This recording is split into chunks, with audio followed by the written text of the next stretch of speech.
Hello everyone, welcome to my channel. इस lecture में हम भारत स्वतंत्रता अधिनियम 1947 को डिस्कस करेंगे। इसके पहले हमने भारत शासन अधिनियम 1935 डिस्कस किए। लूसेंट में भारतीय संविधान को हम डिस्कस कर रहे हैं, एक्ट चल रहे हैं, पूरे अधिनियम को डिस्कस कर रहे हैं। तो देखिए फ्रेंड्स, इसके पहले हमने भारत शासन अधिनियम 1935 डिस्कस किए थे।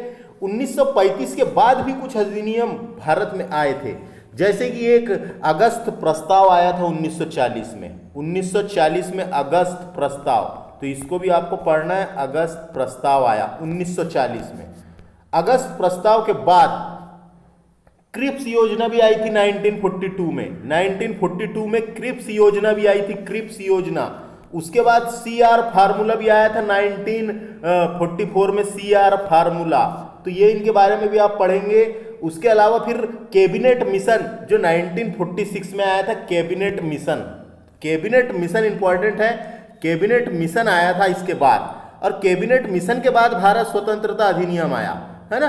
तो ये सब कुछ आए हैं जिनके बारे में। कैबिनेट मिशन 1946 में आया, और उसके पहले भी 1944 में एक वेवेल योजना आई थी, वेवेल योजना। वेवेल योजना भी आई है ना। उसके बाद 1946 में कैबिनेट मिशन आया Bharat, cabinet mission. Cabinet mission, इसका उद्देश्य था भारत में पूर्ण स्वराज्य लाना, स्वराज्य लाना, भारत में पूर्ण स्वराज्य लाना। और इसने भारत के लिए एक नया संविधान तथा एक अस्थायी सरकार की स्थापना का लक्ष्य रखा था। किसने? कैबिनेट मिशन ने।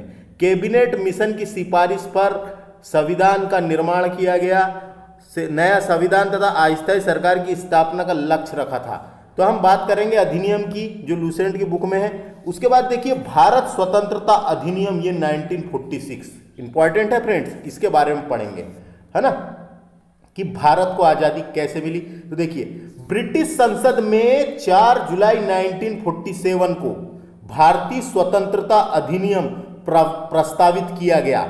तो ब्रिटेन संसद, ब्रिटेन की संसद, ब्रिटिश संसद ने कब पारित किया? 4 जुलाई 1947 को इस अधिनियम को पारित किया, जो 18 जुलाई 1947 को स्वीकृत हो गया। स्वीकृत कब होता है? जैसे जो ब्रिटेन का सम्राट था उसने उसके ऊपर हस्ताक्षर कर दिए तो वो स्वीकृत हो गया। संसद में पारित हुआ 4 जुलाई को, 18 जुलाई को ब्रिटेन के सम्राट ने उस पर हस्ताक्षर कर दिया गया, तो स्वीकृत हो गया। वो जो अधिनियम था वो स्वीकृत हो गया। दोनों तारीख इंपॉर्टेंट है। इस अधिनियम में 20 धाराएं थी। ये जो अधिनियम बनाया गया था, इस अधिनियम में 20 धाराएं थी। इस अधिनियम के प्रमुख प्रावधान निम्न हैं। तो क्या प्रमुख प्रावधान थे? 2 अधिराज्यों की स्थापना की जाएगी। 2 अधिराज्य, अधिराज्य का मतलब होता है डोमिनियन, डोमिनियन स्टेट या डोमिनियन राज्य। डोमिनियन, क्योंकि ब्रिटेन ने ही इसको स्वतंत्रता दी है, इसलिए डोमिनियन कहलाया ये। तो 2 अधिराज्यों की स्थापना की जाएगी। 15 अगस्त, देखो याले एक्ट में ही लिख रखा था कि 15 अगस्त को भारत और पाकिस्तान नामक 2 अधिराज्य बनाए जाएंगे। तो भारत कब स्वतंत्र हुआ? स्वतंत्र हुआ 15 अगस्त 1947 को स्वतंत्रता मिली भारत को।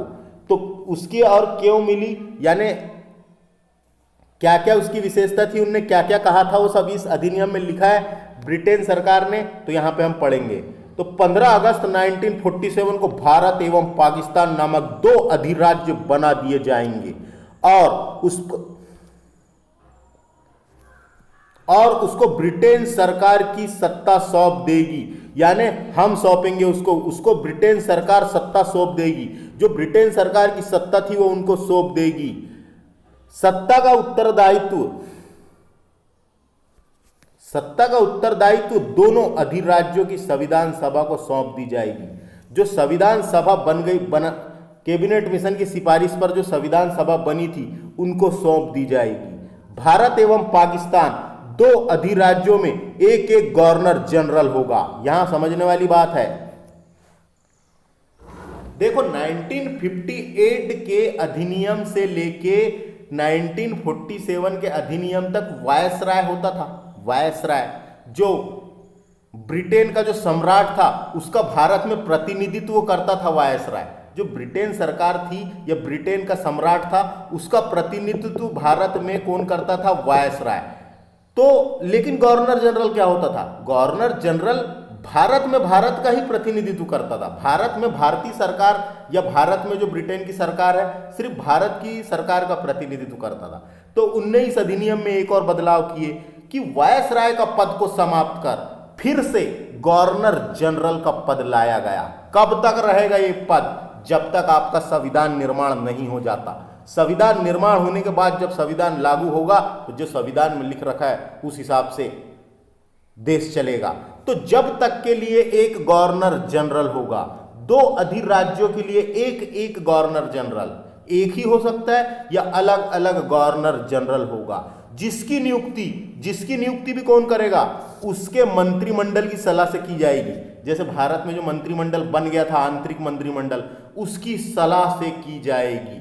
संविधान सभा का विधानमंडल के रूप में कार्य करेगा।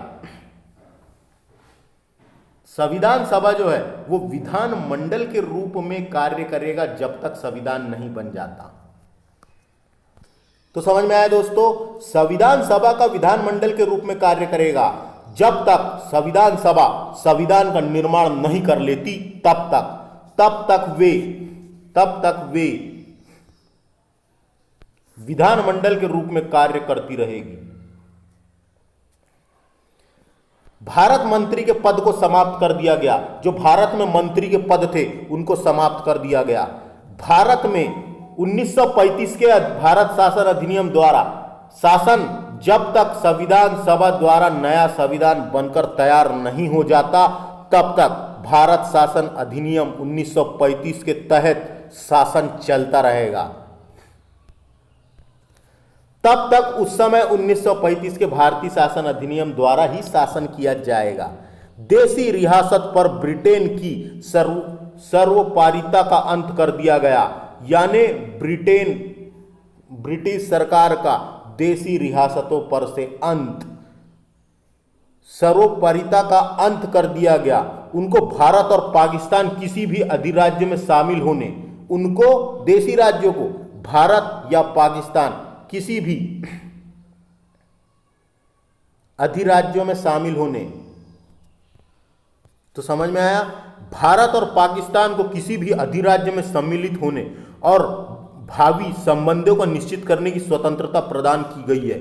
इस अधिनियम के अधीन भारत क्या है? डोमिनियन बना था उस टाइम पे, अधिराज्य बना था। तो भारत डोमिनियन को सिंध, बलूचिस्तान, पश्चिम पंजाब, पूर्वी बांग्लादेश, पूर्वी बंगाल, पश्चिम उत्तर सीमा प्रांत, आसाम के सिलहट, ये याद रखना है, आसाम के सिलहट को छोड़कर भारत का शेष अधिराज्य में मिला लिया गया था। इन सबको छोड़कर बाकी सभी को भारत के शेष राज्य क्षेत्र में मिला लिया गया था। इन सबको छोड़कर भारत के शेष राज्य क्षेत्र में मिला लिया गया था। उसके बाद देखिए एक नोट लिख रखा है, सिलहट जिले को भारत स्वतंत्रता अधिनियम 47 के प्रवर्त होने के पूर्व जनमत संग्राम में पाकिस्तान के पक्ष में मत दिया था। जो सिलहट जिला था उसने पाकिस्तान में जुड़ना चाहते हैं, पाकिस्तान के जनमत संग्राम में पाकिस्तान के पक्ष में वोट दिया था। तो ये एक बन जाता है कभी सिलहट जिला, आसाम का था ये, है ना? तो सिलहट जिला। तो इस तरीके से फ्रेंड्स भारत स्वतंत्रता अधिनियम से क्या क्या याद रखना है? तो इस तरीके से भारत स्वतंत्रता अधिनियम में कब आया था ये याद रखना है। स्वीकृति कब मिली? आज़ाद कब हुआ? 15 अगस्त 1947 में। ब्रिटिश रूल का अंत हो गया था, एंड ऑफ ब्रिटिश रूल का अंत हो गया। वायसराय को समाप्त कर दिया गया, गवर्नर जनरल का पद फिर से लाया गया। 2 अधिराज्य डोमिनिकल स्टेट बनाया गया, भारत और Pakistan. Government of India act जो 1935 वाला था उसका शासन चला जब तक संविधान निर्माण नहीं हो जाता। और कौन काम कर रहा था उसके पीछे? तो संविधान निर्माण समिति यानी कॉन्स्टिट्यूशन असेंबली जो थी, कॉन्स्टिट्यूशन असेंबली वो कार्य कर रही थी, है ना? तो वही समझ में आ गया होगा आपको। इसके तहत 15 अगस्त 1947 को भारत और पाकिस्तान 2 स्वतंत्र राज्य के रूप में अस्तित्व में आए या स्थापित किए गए। दोनों राष्ट्रों के लिए एक एक गवर्नर जनरल होएगा और ब्रिटेन सरकार द्वारा देशी रियासतों से सर्वोच्चता समाप्त कर दी गई, वायसराय के पद को समाप्त कर दिया गया, गवर्नर जनरल का पद लाया गया, है ना। इनके बारे में सब हम आगे पढ़ेंगे। तो इस तरीके से हमने लूसेंट में जितने भी अधिनियम थे उसको डिस्कस किए। आप पढ़ें, और आपके पास लूसेंट है तो उससे अच्छे से पढ़ें, जो इंपॉर्टेंट वाली बातें हैं वहाँ पे टिक कर लें, उनको याद रखें। वन डे एग्जाम में डेफिनेटली क्वेश्चन यहाँ से बनते ही बनते हैं। और इसके बाद के लेक्चर से हम चालू करेंगे संविधान सभा। हमारे इस चैनल को सब्सक्राइब कर लीजिए।